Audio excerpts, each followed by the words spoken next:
Medical కాలేజీలు. అన్నిటికన్నా నిజంగా చాలా అతి దరిద్రమైన పని చంద్రబాబు నాయుడు ఏదైనా చేస్తా ఉన్నాడంటే ఇది అతి దరిద్రమైన పని. నిజంగా అసలు మంచి చేయకపోతే చేయకపోయి కనీసం చెడు చేయడం అన్నదానికి మనకి ఇంతకన్నా దరిద్రం ఏదైనా ఉంటుందో నాకు అర్థం కాదు అసలు. ఎందుకనంటే నువ్వు కట్టిందిలా రాష్ట్రం ఏర్పడినప్పటి నుంచి ఇప్పటిదాకా 1923 1923 నుంచి 2019 దాకా, అంటే మన ప్రభుత్వం వచ్చేదాకా రాష్ట్రంలో ఉన్న మొత్తం మెడికల్ కాలేజీలు ఎన్ని అంటే 12. గవర్నమెంట్ రంగంలో ఉన్న మొత్తం మెడికల్ కాలేజీలు ఎన్ని అని అంటే 12.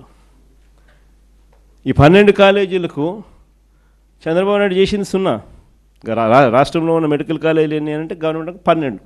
చంద్రబాబు నాయుడు 12లో ఏమైనా ఒకటన్నా చేశాడంటే అదిలే, ఒక్కటి చేయలే.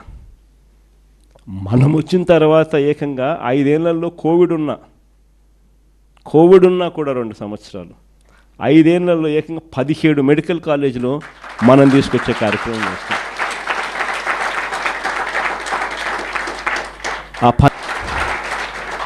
అక్కడి నుంచి అడుగులు స్లోగా ముందుకు వేస్తే పోదాం. ఐ థింక్ డిసెంబర్ నాటికల్లా ఫీజు రీయింబర్స్మెంట్ మీద కూడా ఐ థింక్ చంద్రబాబు నాయుడుకి సఫిషియెంట్ టైం ఇచ్చినట్టుంటుంది. దాని తర్వాత దాని మీద కూడా గేరు మార్చి చంద్రబాబు నాయుడు మెడల్ వంచే కార్యక్రమం కూడా అక్కడ కూడా మొదలుపెట్టే కార్యక్రమం కూడా చేద్దాం.